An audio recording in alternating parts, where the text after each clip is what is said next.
ఈ కంపెనీ లేకపోతే ఎన్విడియా వల్ల most powerful AI chips almost useless. ఆ కంపెనీ పేరు ఎస్కే హైనిక్స్. మనం ఏఐ అంటే ఎన్విడియా జీపీస్ గురించి మాట్లాడతాం, కానీ జీపీ ఒక్కటే సరిపోదు. జీపీయూస్కి సెకండ్కి టెరాబైట్స్ ఆఫ్ డేటా కావాలి. డేటా ఫాస్ట్గా జీపీయూ దగ్గరికి వెళ్ళకపోతే Nvidia's most powerful AI chips almost useless. ఇక్కడే హై బ్యాండ్విడ్త్ మెమరీ ఎంట్రీ ఇస్తుంది. బ్యాండ్విడ్త్ ని సింపుల్ గా చెప్పాలి అంటే రోడ్ విడ్త్ అనుకోండి. నార్మల్ గా ర్యామ్ జీపీయూకి కొంచెం దూరంలో ఉంటుంది. డేటా వెళ్ళడానికి కొన్ని ఎలక్ట్రికల్ కనెక్షన్స్ మాత్రమే ఉంటాయి. ల్యాప్టాప్స్కి ఇది పర్ఫెక్ట్.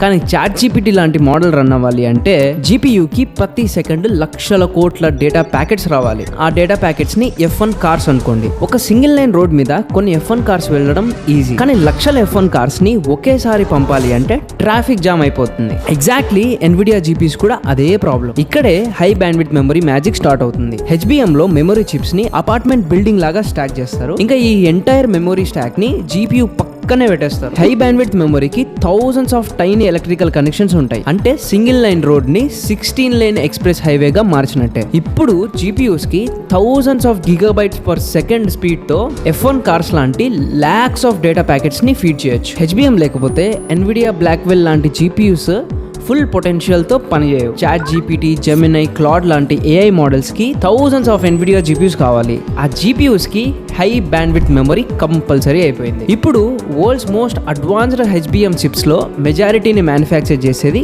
ఎస్కే హైనిక్స్. ఇలా ఈ కంపెనీ చేసిన హై బ్యాండ్విడ్త్ మెమరీ అనే చిప్స్ లేకపోతే ఎన్విడియా జీపీయూస్ యూజ్లెస్ అయ్యేవి. ఇలాంటి ఇన్ఫర్మేషన్ రోజు మీ ఫీడ్ లోకి రావాలి అంటే ఫాలో చేసి పెట్టుకోండి.